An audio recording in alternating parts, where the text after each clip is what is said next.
Good morning friends. कल means जो हमारे पास प्रीवियस वीडियो थी उसमें मैंने आप लोगों को बताया था रूल्स कैसे निकाले जाते हैं।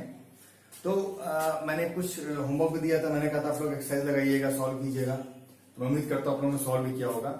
लेकिन कुछ क्वेश्चंस हैं जिनको मैं बता दूं कि इस तरह से हम लोग क्वेश्चन करेंगे। मैंने कल आपको सिंपल हिंट दिया था कि इसमें वर्किंग क्या होती है और कैसे होती है, ठीक है। लेकिन आज मैं जो आपको बताऊंगा वो बताऊंगा कि क्वेश्चन कैसे सॉल्व होते हैं इसमें। और सबसे मजे की बात ये है कि ये जो एक्सरसाइज आपकी है जो बताने जा रहा हूं, ये questions board point of view से बहुत ज्यादा इंपॉर्टेंट होते हैं और इंपॉर्टेंट हैं। काफी कंसेप्ट इसमें से मीन्स मान के चलिए कि लमसम 2 क्वेश्चन आपको जो है इस एक्सरसाइज से मिल जाते हैं करने के लिए, और बहुत ही इंपॉर्टेंट एक्सरसाइज है, ठीक है। तो कुछ क्वेश्चंस देखते हैं, नेचर ऑफ द रूट्स निकालने के लिए कुछ क्वेश्चंस देखते हैं। कुछ क्वेश्चंस देखिए मैंने यहाँ पर नोट डाउन कर रखे हैं आप लोगों के लिए। 3 क्वेश्चन है, ये 3 क्वेश्चन एक ही कैटेगरी के हैं, जबकि हमारे पास कुछ और भी कैटेगरीज होती हैं इसको करने के लिए। मतलब कुछ और भी कैटेगरीज का मतलब ये हो गया कि और भी डिफरेंट टाइप क्वेश्चंस होते हैं। यहां तो केवल ये है कि नेचर ऑफ रूट्स के नेचर कैसे होंगे, कैसे निकालेंगे, मैं ये बताऊंगा। लेकिन इसके ठीक बाद मैं आप लोगों को ये भी बताऊंगा कि अगर हमारे पास उसने हमको नेचर दे रखा हो रूट्स का, तो उसमें से मौजूद उस इक्वेशन में मौजूद हमारे पास जो एक अननोन वेरिएबल अननोन वैल्यू होती है, उस अननोन वैल्यू को हम लोग कैसे फाइंड करते हैं, ये भी हम लोग उस पर डिस्कस करेंगे। तो पहला क्वेश्चन हम लोग सॉल्व करते हैं, मतलब बिगिनिंग से स्टार्ट करते हैं ना, कि मैं एकदम से आप लोगों को वहां पर लेकर कूद जाऊंगा तो थोड़ा सा टिपिकल हो जाएगा आपके लिए। लेकिन यहां पर अगर हम लोग देखें, इन क्वेश्चंस के बिहाफ पे काम करते हैं तो वर्किंग काफी हमारे पास इजी हो जाएगी और आगे समझ भी आसानी से आ जाएगा। तो देखिए हम लोग क्या करेंगे, जैसे पहला क्वेश्चन हमारे पास है, देखिए यहाँ क्लियर है, कह रहा है show that the equation this one has no real roots. मतलब हमको प्रूफ करना है कि इस इक्वेशन के रूट्स जो हैं वो रियल नहीं है। अगर रियल नहीं होंगे तो क्या होंगे? कल मैंने बताया था आप लोगों को, बताया था कि अगर रूट्स हमारे पास रियल नहीं है तो कैसे होंगे। वर्किंग केवल 2 ही प्रकार की थी, मात्र सिर्फ 2 प्रकार की वर्किंग हमारे पास थी। वो वर्किंग क्या थी कि 2 प्रकार की हमारे पास वैल्यूज होती हैं, एक रियल वैल्यू होती है, एक इमेजिनरी वैल्यू होती है। मैंने ये बताया था कल आप लोगों को। तो अगर वैल्यू रियल नहीं है तो कैसी होगी? इमेजिनरी होगी। और इमेजिनरी होने का मतलब क्या हो गया? डिस्क्रिमिनेंट की वैल्यू कैसी आनी चाहिए? नेगेटिव आनी चाहिए। और अगर डिस्क्रिमिनेंट की वैल्यू नेगेटिव आएगी तो क्लियर हो जाएगा कि हमारे पास रूट्स जो है वो रियल नहीं है, ठीक है। कल ये तो बताया था आप लोगों को। तो चलिए हम लोग इसको थोड़ी सी वर्किंग कर लेते हैं, देखते हैं क्या हमारे पास वर्किंग है। देखिएगा जो पहली इक्वेशन है वो इक्वेशन हमारे पास ये सॉल्यूशन नंबर 1 हमारे पास है। इसमें हम लोग देखेंगे इक्वेशन दे रखी है 3x² प्लस 7x प्लस 8 हमको उसने दे रखा है। तो मैंने कल आप लोगों को बताया था कि इक्वेशन को हम लोग सबसे पहले क्या करते हैं, जनरल इक्वेशन से कंपेयर करते हैं। We always compare the given equation with the general equation, and the general equation was, it is ax square plus bx plus c. This is the general equation of quadratic, means quadratic general equation is represented by this one. So now we just compare both equations. We get a equals to 3, we get b equal to 7, and we get c equals to 8. So now just apply the discriminant formula. So the discriminant formula is, that is d equals to b square minus 4ac. So now we apply the values. b is 7, so this is 7 square minus 4 into a is 3, so we apply 3, and c is 8, we apply 8. So what we get? It is 49 minus 4 3 is 12 and 12 8 is 96. So this is 96 comes, and now substitute this one and get the answer. I think 16 में से अगर हम लोग 9 को minus करेंगे तो आएगा 7, और 8 में से 4 को माइनस करेंगे तो आंसर आएगा 4। मींस माइनस का 47 हमारे पास आ रहा है। हमें आगे कुछ करना ही नहीं है, सिंपल सी वर्किंग है कि जो डिस्क्रिमिनेंट की जो वैल्यू आ रही है वो कैसी आ रही है? नेगेटिव आ रही है। मतलब जो डी हमारे पास आ रहा है that is 47 means less than 0. So condition is proved here now if the value of the determinant is coming less than 0, so the roots of the nature will be imaginary. Imaginary means no real, real values नहीं है। सो यहां पर पहली condition हमारे पास proof हो जाती है कि वर्किंग हमारे पास कैसी नहीं है, रियल नहीं है, तो वो हमारे पास इमेजनरी होगी। तो यहां से हम लोग इसको प्रूफ कर देते हैं। क्लियर हो गया? Any doubt? You all of you? Okay, so now let us see the second question. This is, और सेकंड क्वेश्चन स्टार्ट करने से पहले हम लोग एक चीज और ध्यान दें कि जो भी हमारे पास नए व्यूअर हैं, जिन्होंने जो पहली बार वीडियो देख रहे हैं या पहली बार मेरे चैनल पे वीडियोस को देख रहे हैं, वॉच कर रहे हैं, वो सब लोग चैनल को सब्सक्राइब करना बिल्कुल ना भूलें। सब्सक्राइब करेंगे तो क्वेश्चंस और ज्यादा समझ में आएंगे आप लोगों के, ठीक है? तो सब्सक्राइब भी करें, और अगर काम की वीडियो है और आपके काम की भी है और आपके फ्रेंड्स के काम की भी है, तो इनको शेयर करना भी बिल्कुल ना भूलें।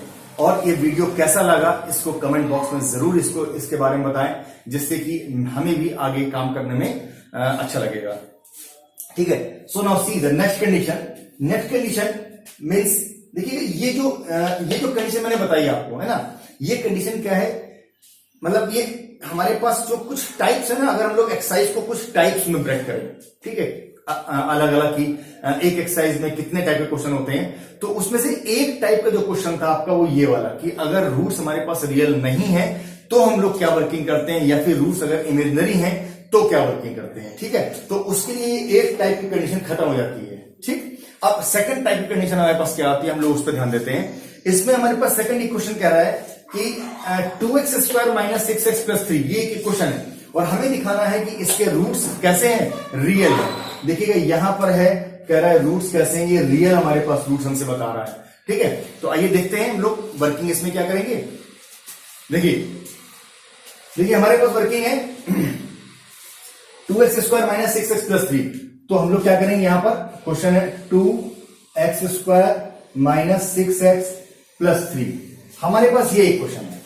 अब हमें दिखाना है इस इक्वेशन के रूट्स कैसे रियल है। पिछली बार रियल नहीं थे तो लेस देन 0 था, इस बार रियल है तो मोर देन 0 होना चाहिए, ठीक है? अगर दो ही केस होते हैं ना, एक तो रियल होता है, एक इमेजिनरी होता है, ठीक है? नंबर्स के लिए, नॉट डिस्क्रिमिनेंट, ठीक है? नंबर्स के दो ही केस होते हैं, एक रियल होता है, एक इमेजिनरी होता है। तो अगर आपके पास इमेजिनरी में लेस देन 0 आ रहा है तो रियल में मोर देन 0 आना चाहिए, ठीक है? ये लॉजिक कहता है, ठीक? तो इसका मतलब हमें प्रूफ करना है इस बार कि जो डी की जो वैल्यू होगी वो मोर देन 0 होगी। हमें इस बार इसको प्रूफ करना है, ठीक है?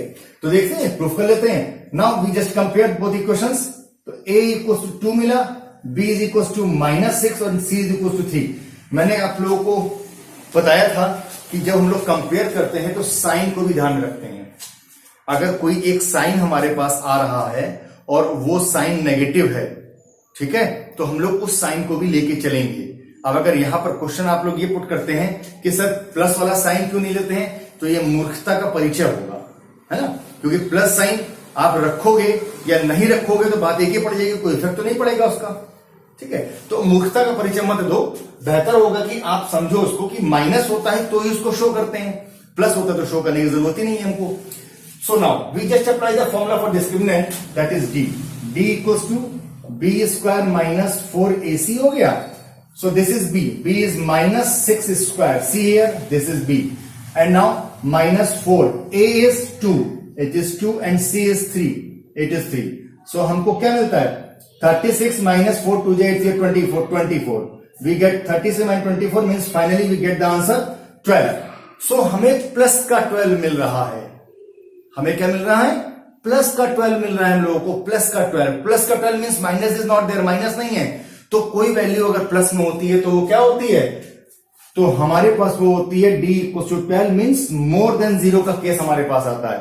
तो अब अगर केस हमारे पास मोर देन 0 का आ रहा है तो दिस इज अंडरस्टूड कि हमारे पास रूट्स कैसे होंगे? रियल होंगे। तो ये हमारे पास सेकंड टाइप की कंडीशन खत्म हो जाती है, ठीक है? और थर्ड टाइप की कंडीशन अगर हम लोग देखते हैं तो क्या होगा? अब अगर फर्स्ट कंडीशन क्या है, सेकंड टाइप की कंडीशन क्या होती है, अगर इसको हम लोगों को देखना हो, आपको इसके बारे में वॉच करना हो, तो ऊपर दिए हुए आई बटन को आप लोग टच कर लीजिएगा। आप लोगों को वो वीडियो मिल जाएगी जिस वीडियो में मैंने नेचर ऑफ द रूट्स मैंने समझा रखा है कि किस कंडीशन में लेस देन 0 हो रहा है, किस कंडीशन में मोर देन 0 हो रहा है, वो मैंने उसमें एक्सप्लेन किया है। तो देखते हैं हमारे पास थर्ड कंडीशन क्या है। ये हमारे पास कंडीशन लास्ट है, लेकिन इन तीनों कंडीशन से मिलकर और कई प्रकार की कंडीशंस बनती। कंडीशन तो इतनी रहेंगी, लेकिन क्वेरीज हमारे पास तैयार हो सकती हैं। ठीक है, ये इतना ही हमारे पास, ये तीन केस है। केवल इस नेचर ऑफ द रूट्स में केवल तीन ही कंडीशन बनती है, less than zero, more than zero, equal to zero. कौन? डी। ठीक है, डी मतलब डिस्क्रिमिनेंट। बस ये केवल तीन केस है, लेकिन इन तीन केसेस के बिहाफ पर अलग अलग टाइप्स हमारे पास आते हैं कि अगर ऐसा होगा तो क्या होगा और ऐसा होगा तो क्या होगा। मैं उसके भी एक दो क्वेश्चन भी आप लोगों को समझाऊंगा। पहले लोग देखते थर्ड इक्वेशन क्या है, मतलब थर्ड कंडीशन क्या है। थर्ड कंडीशन में कह रहा है x square plus 8x plus 16 has equal roots. हमें बताना है कि इस इक्वेशन के रूट्स कैसे होंगे, इक्वल होंगे। ठीक है, तो देखिएगा, लेस देन जीरो बता दिया, मोर देन जीरो बता दिया। अब केवल एक ही चीज बचा है, क्या? Equal to zero. या तो डी बड़ा होगा जीरो से, या छोटा होगा, या फिर इक्वल होगा।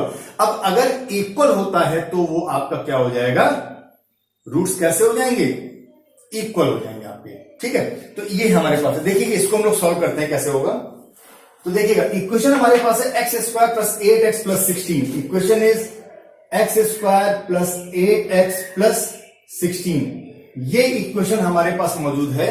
इस इक्वेशन को हम लोग सॉल्व करेंगे। देखिएगा, इसमें क्या है, रूट्स कैसे हैं, इक्वल। और रूट्स इक्वल कब होते हैं, जब हमारे पास d की वैल्यू इक्वल टू जीरो होती है।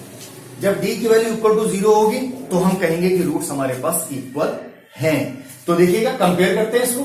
कंपेयर करेंगे तो यहां एक्स स्क्वायर के साथ में 1 है, तो a इक्वल टू 1 हो गया, b इक्वल टू 8 हो गया, और c इक्वल टू 16 हो गया। ये हमारे पास आ गया। तो अब हम लोग ये a b c की वैल्यू यहां पुट करते हैं डिस्क्रिमिनेंट में। तो b इज इक्वल टू 8 है, 8 का स्क्वायर हो गया, माइनस 4a इंटू 1 हमारे पास है, a की वैल्यू को 1 दे रखी है, और c हमारे पास 16 है, तो इंटू 16 आ गया। ये 64 माइनस 64 ये कैंसिल हो जाएगा, इक्वल टू कितना आ जाएगा, 0 आ जाएगा। तो फाइनली d हमारे पास कितना आ गया, 0 आ गया। अब अगर d हमारे पास 0 होता है तो हम लोग क्या कहते हैं, तब हम कहते हैं कि रूट्स हमारे पास कैसे होंगे, रूट्स कैसे होंगे, रूट्स हमारे पास इक्वल होंगे। क्लियर हो गया? ठीक है, अभी भी कोई दिक्कत हो तुम लोग पूछ सकते हो, और आप लोग कमेंट बॉक्स में कमेंट ड्रॉप कर सकते हैं कि यहां पर ये चीज समझ में नहीं आ रही है। मैं कोशिश करूंगा कि तत्काल में आपकी उस प्रॉब्लम को सॉल्व करूं। ठीक है, तो ये हमारे पास तीन केस खत्म हो जाते हैं जो डिस्क्रिमिनेंट की कंडीशन को फॉलो करते हैं या कराते हैं। अब मैटर आता है हमारे पास कि इनसे रिलेटेड और केस कैसे होते हैं। देखिएगा, एक कंडीशन हमारे पास आती है, बहुत इंपॉर्टेंट पॉइंट बताने जा रहा हूं। हो सकता है इनमें से क्वेश्चन एक को ना आए, लेकिन जो अब बताने जा रहा हूं that is the most important condition. हमारे पास क्वेश्चन जो दिया होता है, वो क्वेश्चन देखिए शराफत के साथ नहीं आता है ना। हम ये सोचेंगे नहीं बड़ा वो लॉलीपॉप आपको पकड़ा देगा, तो वो आपको लॉलीपॉप नहीं देगा, वो आपको देगा लोहे के चने। लेकिन उस लोहे के चने को चबाने के लिए आपको लोहे के दांत यूज नहीं करने, बस दिमाग का यूज करना है। ठीक है, तो दिमाग का यूज क्या करना है। क्वेश्चन उसमें कैसा आता है, क्वेश्चन कहता है find the value of k, find the value of alpha. कब? when the roots are real. He is not telling roots are equal or unequal, but he is simple giving roots are real. अब real तो हमारे पास दो case में होते हैं ना, roots जो होते हैं वो रियल दो केस में होते हैं। पहला केस हमारे पास क्या होता है, रूट्स जो हमारे पास है वो कैसे हैं, रियल हैं, तो हो सकता है इक्वल हो, रियल है हो सकता है अनइक्वल हो। ये दोनों केस पॉसिबल है, but he is not specifying that the roots are equal और unequal. Simple he is giving a lollipop. अब स्टूडेंट ने उसको तुरंत पकड़ा, स्टूडेंट ने उसको पकड़ के बोला क्या, उसने कहा सीधे रूट्स कैसे हैं, रियल हैं। अब रियल होने का मतलब क्या करना है हमको, सिर्फ रियल मतलब मोर देन जीरो अप्लाई करना है। वो इक्वल टू जीरो भूल गया, क्योंकि जो टर्म्स कंडीशन हमारे पास हैं उसमें रूट्स अगर रियल होते हैं तो इक्वल भी हो सकते हैं और अनइक्वल भी हो सकते हैं। ठीक है, इक्वल के लिए केस ये लगता है इक्वल टू जीरो, और अनइक्वल के लिए इसके पिछले वाला कि D is more than zero. तो दो केस हमारे पास आ गया। देखिए क्वेश्चन कैसे करेंगे, how we will apply this situation और this condition in the question. ठीक है, I tell you now see this question. इस क्वेश्चन में वो हमसे सिंपल कह रहा है find the value of P. P की वैल्यू को फाइंड करो। किसकी वैल्यू को फाइंड करना है, पी की वैल्यू को फाइंड करो। कब, जब 2x square plus px plus 8, ये इक्वेशन जो दे रखी है हैज रियल रूट्स। अब इसमें कह रहा है रूट्स कैसे हैं, रियल है। ठीक है, px² plus px plus 8 2px² plus px plus 8, ठीक है। वो कह रहा है रूट्स कैसे हैं, रियल हैं। He is not specifying real and unequal और real and equal, he is not specifying. Clear. यहां पर इस सिचुएशन से बाहर निकलने के लिए क्या करेंगे बताइए। अब आपके पास कोई मतलब कोई ऐसी कंडीशन दे दी जाए कि जो आपके पास क्लियर ना हो कि आपको निकालना कैसे है, आप क्या करोगे। हम क्या करते हैं, बहुत सिंपल सा मेथड है। और देखिएगा ये बोर्ड पॉइंट ऑफ व्यू से बहुत इंपॉर्टेंट पॉइंट है, इसलिए ध्यान देखिएगा। वर्किंग क्या है हमारे पास, ये जो हमारे पास कंसेप्ट है, जब हमसे बोलेगा कि रूट्स केवल रियल देगा, इक्वल अनइक्वल नहीं देगा, तो हम लोग क्या करते हैं, तो देखिएगा मान लेते हैं कुछ देर के लिए सॉल्यूशन हमारे पास है, मान लेते हैं कुछ देर के लिए कि वो रियल है। अगर रियल है तो केस कैसा हुआ, अगर रियल और अनइक्वल है तो केस कैसा हुआ, रियल और अनइक्वल है तो केस हमारे पास ये हुआ। ये सुनो, रियल है और अनइक्वल है तो केस कितना क्या हो गया, d इज मोर देन 0 होगा। और अगर दूसरी तरफ माने कि रूट्स हमारे पास रियल है और इक्वल है, तो हम लोग क्या करेंगे, और d इज इक्वल टू 0 हम लोग कर लेंगे। दो केस ले लेंगे, या तो 0 से बड़ा हो या 0 के इक्वल हो, तो रूट्स हमारे पास रियल होंगे। अब यहां पर थोड़ी सी प्रॉब्लम हमको बता रहा है कि रूट्स को इक्वल भी हो सकता है, रूट्स और अनइक्वल हो सकता है, तो हम लोग इन दोनों को मर्ज कर देंगे आपस में। मर्ज करेंगे तो क्या केस आ जाएगा, केस आ जाएगा d is more than and equal to 0। देखिएगा मोर और इक्वल दोनों हम लोगों ने एक ही सिंबल में इंक्लूड कर दिया दोनों को, ठीक है। यहां पर ये दोनों हमारे पास एक ही जैसे हो गए, ठीक, मोर और इक्वल। हम लोग इस सिंबल को लेकर चलेंगे, और ये केस केवल तभी अप्लाई होगा जब हमसे वो कहेगा कि रूट्स रियल है। वो इक्वलिटी और अनइक्वलिटी को स्पेसिफाई नहीं करेगा, हम केवल तभी अप्लाई करेंगे, ठीक है। अगर इक्वल कहेगा तो इक्वल टू 0 हो जाएगा, और अगर रियल और अगर अनइक्वल कहेगा तो मोर देन 0 होगा। लेकिन अगर हमसे वो कहता है कि इक्वल टू, अगर हमसे कहता है कि रूट्स केवल रियल हैं, तो हम लोग इस वर्किंग को अप्लाई करके चलते हैं। और इसके लिए हम लोग क्या करेंगे, फिर वही खेल पूरा हो जाएगा, b² minus 4ac equals to क्या है, d हमारे पास है, तो हमने यहां पर वैल्यू पुट करी। अब देखिएगा हम लोग कंपेयर करते हैं, तो b हमारे पास क्या हो जाएगा, यहां से p हो जाएगा, तो ये जगह p² माइनस 4, a हमारे पास कितना हो गया, x² के साथ में जो होता है वो a होता है, तो ये 2 हो गया, और यहां पर हमारे पास कितना हो गया, c हो गया, तो ये 8 हो गया, ठीक है। अब ये ABC हम लोग कैसे निकाल रहे हैं, अगर इस कंडीशन को में आप कंफ्यूज हो रहे हैं, तो मैंने अभी पीछे 3 क्वेश्चन बताए हैं, उसमें आपको मालूम पड़ जाएगा कि हम लोग ये ABC को कैसे करते हैं। और उसके अलावा जो मेरा प्रीवियस वीडियो है उसमें मैंने क्लियर कर रखा है कि ABC को हम लोग कैसे फाइंड करते हैं, ठीक है। तो यहां पर क्या है, उसको वैल्यू को पुट करा। अब यहां पर D क्या है, हमारे पर D more than equal to 0 है, तो हम लोग यहां पर इस इक्वेशन को मोर देन इक्वल टू 0 ले लेंगे, ठीक है। हम लोगों ने मोर देन इक्वल टू 0 कर दिया। अब यहां पर केस क्या होगा, केस हो गया p² minus 8 to the 16 4 the 64, this is more than equal to 0 case हमारे पास आ गया।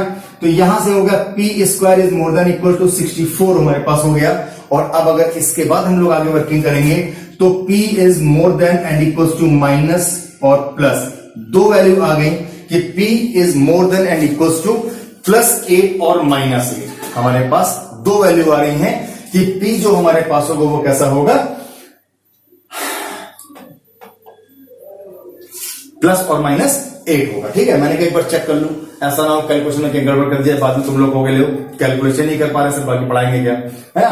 तो मैंने इसको क्लियर कर लिया। फिलहाल p की जो वैल्यू आ रही है +8 और -8 हमारे पास होगी इस कंडीशन को फाइंड करने के लिए। मतलब अगर हम लोग इस इक्वेशन में p की जगह पर चाहे हम लोग +8 रखें, चाहे हम लोग -8 रखें, दोनों ही कंडीशन में रूट्स हमारे पास कैसे आ जाएंगे, रियल आ जाएंगे, ठीक है।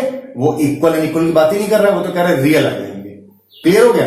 तो इस तरह से हम लोग इस प्रकार के क्वेश्चन को हम लोग सॉल्व करते हैं। अब देखिएगा इसमें एक कंडीशन हमारे पास और आ रही है, मतलब p की, इसके हिसाब से p की वैल्यू जो है वो हमारे पास 8 से बड़ी होनी चाहिए, या फिर 8 के इक्वल होनी चाहिए, या 8 से छोटी होनी चाहिए। मतलब सारे केस आ गए हमारे पास, मतलब हमारे पास सारे केस आ जाएंगे, बड़ा भी होगा छोटा भी होगा, इक्वल भी होगा, तो इसका मतलब पी की जो चाहे वो वैल्यू पुट कर ले हम लोग। बस इसी चीज को हमको ध्यान देना होता है। जब भी केस हमारे पास क्वाड्रेटिक बनता है तो क्वाड्रेटिक बनाते समय हमें इस चीज का स्पेशल ध्यान देना पड़ता है कि यहां पर जो वैल्यू है वो क्या इस कंडीशन को कंप्लीटली सेटिस्फाई कर रही है। अब देखिएगा, सेटिस्फाई हो सकता है कर जाए, आप जब पुट करोगे तो आपका आंसर 0 आ जाएगा। आप यहां पर 8 पुट करोगे, अप्लाई करोगे, रिजल्ट 0 मिल जाएगा आपको। लेकिन अब समस्या इस चीज की है कि 0 तो हमको हमेशा कैसे इक्वल मिल रहा है ना, रूट की। इसके लिए हम लोग केस क्या अप्लाई करते हैं, ठीक है। अब यहां पर वर्किंग क्या है देखिएगा, हमें यहां तक नहीं जाना है, इसका विशेष ध्यान देना है। हमें यहां तक नहीं जाना है, हमें क्या करना है उस पर ध्यान देते हैं हम लोग। हमें इस पॉइंट को यहीं पर छोड़ना है और यहां से थोड़ी सी हम लोग को स्पेशल वर्किंग लेके चलनी है। अब वो स्पेशल वर्किंग क्या होती है उस पर ध्यान दीजिएगा। आपके पास पी स्क्वायर माइनस 64 है, हम लोग क्या करेंगे, इसको ब्रेक करेंगे, कहेंगे पी माइनस 8, ये A square minus P square minus 8 square less than more than equal to 0 हो गया। और यहां से A square minus B square apply करेंगे तो रिजल्ट हमारे पास कितना आएगा, पी माइनस 8 आ जाएगा और यहां पर कितना आ जाएगा, पी प्लस 8 हमारे पास आ जाएगा। अब देखिएगा ये दो केस आ गए। थोड़ा सा इस पर ध्यान दीजिएगा, ये जो वर्किंग बताने जा रहा हूं ये बहुत ही इंपॉर्टेंट वर्किंग है। आप ये मान के चलिए कि ये जो बता रहा हूं दिस इज ब्रह्मास्त्र। ये तरीका, ये कंसेप्ट भी फेल नहीं होगा, विशेष ध्यान दीजिएगा। ये तरीका कभी फेल नहीं होगा। आपकी जो भी वैल्यूज आ रही होंगी, क्वाड्रेटिक कंडीशन जब आती है इस प्रकार से थ्रू द फैक्टर और not equal to 0, equal to 0 के लिए नहीं, मतलब इक्वेशन अगर इक्वल टू 0 है तो उसके लिए नहीं होगा ऐसा। Equation more than equal to 0 या केवल मोर देन और लेस देन का केस अगर आता है, मोर और लेस अगर ये दो केस आके इंक्लूड हो गए तो हम इस मेथड को अप्लाई करते हैं जो बताने जा रहा हूं आपको। अब यहां पर देखिएगा कैसे वैल्यू फाइंड करते हैं। अगर हम कहते हैं कि p की value p minus 8 more than 0 लेके चलेंगे तो p is more than and equals to 8 आ जाएगा, मतलब p की वैल्यू 8 से अधिक होनी चाहिए। इसको अगर लेकर चलेंगे तो क्या आ जाएगा, p plus 8 is more than equal to 0, तो केस क्या कहेगा, तब आप कहेंगे कि p की जो वैल्यू हमारे पास है वो कैसी होनी चाहिए, माइनस 8 से बड़ी होनी चाहिए या उसके इक्वल होनी चाहिए। अब कंट्रडिक्शन प्रोड्यूस हो गया। एक तरफ हम कह रहे हैं p की वैल्यू 8 से बड़ी होनी चाहिए, फिर हम कह रहे हैं p की वैल्यू माइनस 8 से बड़ी होनी चाहिए। अब देखिएगा दिक्कत खड़ी हो गई, माइनस 8 से भी बड़ी हो p और 8 से बड़ी हो। इसके समाधान के लिए बहुत ही आसान तरीका समझाने जा रहा हूं आपको, विशेष ध्यान दीजिएगा। देखिए हम लोग यहां से हमारे पास दो रिजल्ट मिल रहे हैं, कुछ देर के लिए हम लोग भूल जाए कि हमारे पास ये मोर और लेस का कोई सिंबल लगा हुआ है, अपने मन में मान लेते हैं। अगर यहां पर डायरेक्ट इक्वल टू 0 दिया हो, केवल इक्वल टू 0 दिया हो तो p इक्वल टू 8 आएगा और p इक्वल टू माइनस 8 आएगा, ये तो आएगा आंसर। अब देखिएगा p इक्वल टू 8 हमारे पास अगर आता है, इसको हम लोग रफ में लिख लेते हैं या साइड में लिखते हैं कि हमारे पास p इक्वल टू 8 आया और p इक्वल टू माइनस 8 आया, दो केस आ गए हमारे पास। हमने इसको रफ में कहीं डाल दिया, ठीक है, और दिमाग में रखा। हमने एक ऐसे लाइन ड्रॉ करी, हम एक बड़ी सी लाइन ड्रॉ कर लेंगे, ठीक है। इस पर पहले हमारे पास माइनस 8 आता तो हमने पहले माइनस 8 लिखा, फिर हमारे पास प्लस 8 आता हमने प्लस 8 लिखा, ठीक है। ये वर्किंग आ गई। ये केवल दो वैल्यूज के लिए नहीं है, आपके पास p की या x की जो भी क्वेश्चन में हमारे पास वैल्यू आ रही हो, p के फॉर्म में, अल्फा के फॉर्म में, x के फॉर्म में, क्योंकि अभी आप जब टॉपिक पढ़ेंगे इनइक्वालिटी पढ़ते हैं टॉपिक 11th क्लास में, वहां पर क्यूबिक कंडीशन भी आती है, बाइक्वाड्रेटिक कंडीशन भी आती है। तो हर कंडीशन के लिए ये केस हमारे पास क्या है, एप्लीकेबल है। ध्यान रखिएगा, केवल क्वाड्रेटिक के लिए नहीं है, सबके लिए, ठीक है। हमने इसको इंक्रीजिंग ऑर्डर में जो हमको रिजल्ट मिला, वैल्यू जो मिली, उसको हम लोगों ने इंक्रीजिंग ऑर्डर में लिख लिया। अब इसमें देखिएगा यहां से लास्ट जो पॉइंट है उससे आगे का पॉइंट ओपन है, आगे कोई हमारे पास पॉइंट नहीं, दैट इज ओपन। ऐसे ही जो सबसे पहले जो पॉइंट आएगा वो हमारे पास ओपन है, ठीक है। और बीच के जो दो पॉइंट है वो हमारे पास क्या है, एक दूसरे से कनेक्टेड है। ये 8 से पहले कोई कनेक्शन नहीं है, 8 के बाद कोई कनेक्शन नहीं है, 8 और माइनस 8 में ही केवल आपस में कनेक्शन है। हम लोग कैसे करते हैं, हमने यहां से इसका एक ऐसे ओपन ब्लॉक छोड़ दिया, इसको आपस में ऐसे ज्वाइन करा दिया और फिर यहां से ओपन कर दिया। ओपन क्यों कर दिया, क्योंकि ये पता नहीं कि ये जो हमारे पास जा रहा है डायग्राम कहां तक जाएगा, इसका एंड नहीं है, this is endless point, same here also endless point, ठीक है। इतनी वर्किंग होगी। अब मान लेते हैं हमारे पास 3 पॉइंट होते हैं, शायद आपके दिमाग में आए कि सर मान लीजिए 3 पॉइंट है, देख लीजिएगा, अगर मान लेते 3 पॉइंट तो क्या होगा, लाइन ड्रॉ कर ली, 3 पॉइंट मान लिया -1 हो गया, 0 हो गया और मान लिया 4 हो गया, 3 पॉइंट हो गए। तो हम लोग क्या करेंगे, सबसे पहले वाले को ओपन कर देंगे क्योंकि आगे एंडलेस है, फिर पॉइंट्स को आपस में ज्वाइन कराएंगे इस तरह से, ऐसे, और यहां से इसको ऐसे हम लोग ओपन कर देंगे। तो सारी केस वैसे ही है हमारे पास, 5 पॉइंट आएंगे, 6 पॉइंट आएंगे, सबको हम लोग पहला और आखिरी जो ब्लॉक होगा उसको ओपन कर देंगे, बाकी सबको आपस में हम लोग ज्वाइन कर देंगे। ये तो सिंपल वर्किंग हो गई। इसके बाद का खेल देखिएगा, बहुत ही इंपॉर्टेंट पॉइंट हमारे पास है, वेरी वेरी वेरी इंपॉर्टेंट। जो जैसे मैं ऐसे खड़ा हूं, आप भी जब रखोगे तो कॉपी सामने रखोगे ऐसे, तो जब कॉपी रखोगे, डेस्क पे कॉपी रखी हुई है, तो उस डेस्क पे जो राइट हैंड साइड वाला जो पोर्शन होगा वो हमेशा पॉजिटिव होगा। मतलब हम लोग हमेशा स्टार्टिंग कहां से करते हैं, पॉजिटिव से स्टार्ट करते हैं। ये हमारे पास मेन पॉइंट है। इसके बाद के जो हमारे पास ब्लॉक्स हैं वो ऑल्टरनेट चलते हैं। मतलब अगर हमारे पास ये प्लस है तो ये हमारे पास माइनस होगा और ये हमारे पास प्लस होगा, ठीक है। इसी तरह से यहां देखें, अगर पहला हुआ तो प्लस होगा ही होगा, फिर उसके बाद माइनस होगा, फिर उसके बाद प्लस होगा, फिर उसके बाद माइनस होगा। तो ये कोई जरूरी नहीं है कि ये वाला जो ब्लॉक हो हमेशा पॉजिटिव हो, ये हमेशा पॉजिटिव होगा, पहला वाला हमेशा पॉजिटिव होगा, और बाद वाला जो होगा कोई जरूरी नहीं कि वो पॉजिटिव ही हो हमारे पास, ठीक है। वो नेगेटिव भी हो सकता है, देखिएगा यहां पर केस नेगेटिव भी आ गया, लेकिन यहां भी पहला बॉक्स कैसा है, पॉजिटिव ही है, ठीक है। तो ये मैंने आपके मन की जो प्रॉब्लम थी या जो कंडीशन जो खत्म कर दी कि केवल 2 ही के लिए ये एप्लीकेबल होगा या उससे ऊपर नहीं हो सकता है, उसके ऊपर भी हो सकता है। इसमें रिजल्ट कैसे निकालते हैं, ये तो फालतू की मैंने पूरी बकवास समझा दी आपको, लेकिन रिजल्ट कैसे निकालते हैं, रिजल्ट देखिएगा। यहां पर जो इक्वेशन हमारी है वो कैसी है, मोर देन 0 है ना। What is the meaning of more than 0? More than 0 means answer will come always positive. More than 0 मतलब ना, रही बात इक्वल टू 0 बाद में बात कर लेंगे, ठीक है। वो इक्वल टू 0 की हम लोगों ने +1 -1 निकाल लिया ना, उसकी हम लोग बाद में बात करेंगे, ठीक है। केस कैसा है, पॉजिटिव है। अब पॉजिटिव कहां कहां है, देखिएगा, पॉजिटिव यहां पर आ रहा है और पॉजिटिव हमारे पास यहां पर आ रहा है, 2 जगह पॉजिटिव आ रहा है। आंसर कैसे लिखते हैं, अब देखिए जो हमारे पास P का जो आंसर होगा, P का जो हमारे पास आंसर होगा वो क्या होगा, P equals to positive box हमारे पास आ रहा है। तो ये जो पॉजिटिव है ये कहां से स्टार्ट हो रहा है, from where this positive symbol is starting, कहां से पॉजिटिव स्टार्ट हो रहा है बताइए, यहां से, यहां से, यहां से, कहां से पता नहीं, एंडलेस पॉइंट। तो एंडलेस का मतलब क्या हो गया, इनफाइनाइट, अनडिफाइंड वैल्यू। तो कहां से स्टार्ट हो रही है वर्किंग, माइनस इनफाइनाइट से स्टार्ट हो रही है। कहां से स्टार्ट हो रही है, माइनस इनफाइनाइट से स्टार्ट हो रही है, और कहां तक जा रही है, -8 तक जा रही है। तो ये आपका हो गया -8 हो गया, ठीक है। तो ये आपने ऐसे बॉक्स ओपन आप करेंगे, आप इस प्रकार से बॉक्स को आप अप्लाई करेंगे। ये बॉक्स क्या है समझाता हूं, अभी अगला पॉइंट देख लेते हैं। हमारे पास अगला केस है ये वाला, जहां पर पॉजिटिव आ रहा था, जितने जहां जिस ब्लॉक में पॉजिटिव आएगा वो सारे रिजल्ट इंक्लूड हो जाएंगे। यहां पर तो केवल 2 ही ब्लॉक है अगर 5 हमारे पास वैल्यूज हैं तो उसमें कम से कम 3 ब्लॉक पॉजिटिव होंगे और 3 नेगेटिव हो जाएंगे, ठीक है। 5 और 6, 3 पॉजिटिव 3 नेगेटिव हो जाएंगे।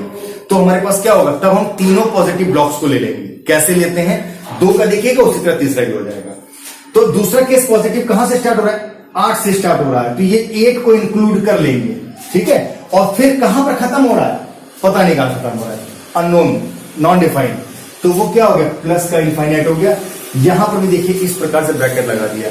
अब ये दोनों की दोनों वैल्यूज आ रही हैं, तो यहां पर हमने इसको लगा दिया, यूनियन लगा दिया। अब ये थोड़ा सा हाई लेवल की बात हो गई, ये 10th लेवल के 10th स्टैंडर्ड पे नहीं है। 11th स्टैंडर्ड वालों के लिए, 12th स्टैंडर्ड वालों के लिए ये कंसेप्ट क्लियर हो गया कि ये ब्रैकेट का यूज कैसे हो रहा है। ये जो ब्रैकेट होते हैं इनका बड़ा खेल होता है। जब आप लोग 11th क्लास में आएंगे तब क्लियर हो जाएगा, मैं हल्का सा क्लियर करता हूं। इस स्क्वायर ब्रैकेट का मतलब होता है कि ये 8 भी इंक्लूड होगा, 8 विल ऑल्सो इंक्लूड हियर। हम लोग P की वैल्यू को 8 भी लेंगे, लेकिन जो ये ओपन ब्रैकेट दिखा हुआ है, ये जो कर्व ब्रैकेट दिख रहा है हमको, इसका मतलब क्या हो गया, माइनस इनफाइनाइट और इनफाइनाइट वैल्यू यूज नहीं होंगी उसमें। वहां तक वैल्यू जाएंगी लेकिन वो वैल्यू इंक्लूड नहीं होगी, क्योंकि नॉन डिफाइंड नेवर इंक्लूडेड, कभी भी इंक्लूड नहीं होता। तो क्लियर हो गया यहां पर। तो इसलिए ये ब्रैकेट्स का यूज है, और ये यूनियन है, ये 11th क्लास का लेसन नंबर 1 हमारे पास है। सेट्स में यूनियन यूज करते हैं क्योंकि दोनों की वैल्यू को कंबाइन कर दिया तो यूनियन यूज हो गया। लेकिन अब बात करते हैं 10th क्लास वालों की, वो कैसे करेंगे। तो यहां पर क्या हो रहा है, -8 से पहले की वैल्यू जो होंगी वो -8 से छोटी होंगी या -8 से बड़ी होंगी। पहले तो इसका जवाब दीजिए आप लोग, क्या होंगी, -8 से छोटी तो होंगी। तो P की जो वैल्यू है -8 से देखिए छोटी है, देखिए -8 से पीछे, जितना पीछे बढ़ेंगे उतना छोटा हो जाएगा। तो रिजल्ट हम लोग कैसे लिखेंगे उस पर ध्यान दिएगा। P की जो वैल्यू होगी वो छोटी होगी किससे, -8 से, या फिर -8 होगी। P जो होगा या तो -8 होगा या -8 से छोटा होगा हमारे पास। एक ये भी हमारे पास केस आ गया, रिजल्ट हुआ। और दूसरा इसके अकॉर्डिंग, ये वाला खेल हो गया, इसको हमने खत्म कर दिया। अब रही बात इसकी, यहां पर लगा दिया हम लोगों ने एंड, ठीक है, या एंड लगा दीजिए और लगा दीजिए, कोई फर्क नहीं पड़ता, बात एक ही है, ठीक। और यहां पर क्या आ गया, ये हमारे पास आ जाता है 8 की वैल्यू, 8 से बड़ी वैल्यूज है, तो इसका मतलब P जो होगा वो कैसा होगा, more than and equals to 8 होगा। तो देखिएगा एक में हमारे पास आ रहा है P की वैल्यू लेस देन और इक्वल्स टू आ रही है, लेस देन और इक्वल्स टू -8 आ रही है, और दूसरा P की value more than equals to 8 आ रही है। या तो हम लोग इसको लेंगे या इसको लेंगे, तो वर्ड या यूज हो रहा है, इसका मतलब यहां पर हम लोग और लगाएंगे कि या तो हम लोग इसको ले लेंगे या इसको ले लेंगे, ठीक है। तो ये हमारे पास इसका रिजल्ट हुआ, फाइनल रिजल्ट हमारे पास ये है। 10th क्लास का जो हमारे पास स्टूडेंट होगा वो आंसर को इस तरह से लिखेगा कि P की वैल्यू -8 से छोटी हो गई या -8 भी हो गई, इसलिए इक्वल लगा है, ठीक है, क्योंकि यहां पर इक्वल था इसलिए यहां पर इक्वल है। अगर यहां पर इक्वल ना होता, केवल मोर होता, तो यहां पर भी इक्वल ना होता, ठीक है। तो या तो हम लोग इस वैल्यू को अप्लाई करेंगे या हम लोग इस वैल्यू को अप्लाई करेंगे। तो इस तरह से हमारे पास P की वैल्यू डिफरेंट निकलती है। So finally we can say that our answer is this one. ये हमारे पास आंसर हो गया, ठीक है। तो आज मैंने आप लोगों को बहुत इंपॉर्टेंट चीज बताई। अभी इसमें 1 या 2 टाइप के क्वेश्चन और हमारे पास बचे हैं, मैं उसको आप लोगों को नेक्स्ट वीडियो में क्लियर कर दूंगा कि हम लोग कैसे उन वैल्यूज को फाइंड करते हैं। उनको फाइंड करते समय क्या होता है, उसमें हमारे पास नई क्वाड्रेटिक इक्वेशंस फॉर्म हो जाती हैं, उसकी वैल्यूज हम लोग कैसे फाइंड करते हैं, क्या वर्किंग करते हैं, थोड़ा सा मतलब कैलकुलेशन पॉइंट है, सब होगा इसी रूल के according. More than equal to 0, अगर केवल रियल दिया होगा तो मोर देन इक्वल टू 0 आ जाएगा, ठीक है। तो मैं आप लोगों को 2 या 3 कंडीशन और हमारे पास बची है, हम लोग उस पर नेक्स्ट वीडियो में डिस्कस करेंगे। फिलहाल आज के लिए हम लोग इसको यहीं पर रोकते हैं, यहीं ब्रेक देते हैं। और जाने के पहले फिर से बोलूंगा कि जो नए सब्सक्राइबर हैं, जो पहली बार इस वीडियो को देख रहे हैं या इस चैनल को देख रहे हैं, वो चैनल को सब्सक्राइब जरूर करें। और वीडियो अगर वास्तव में मजेदार है और आपके काम की है, तो इस वीडियो को आप लोग अपने मित्रों के साथ या और लोगों के साथ भी शेयर करना ना भूलेंगे। Okay, bye bye.